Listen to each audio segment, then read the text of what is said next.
You search how to buy shares of Techtronic Industries Co Ltd, a global maker of power tools and outdoor equipment listed on the HKEX under ticker 669. HK. This is educational content only and not financial advice. To purchase shares, you will need a broker. We use eToro as an example to demonstrate the process.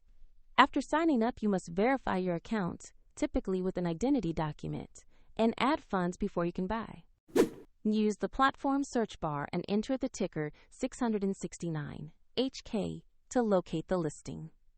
Select the result that matches Techtronic Industries Co Ltd on HKEX to ensure you have the correct stock. On the asset page, review the company summary and sector information and inspect the price chart for recent movement. Confirm the page shows Techtronic Industries Co Ltd and the ticker 669, HK before proceeding. To place an order, click Invest. Enter the amount you want to spend, review order details like order type and fees, then confirm the trade.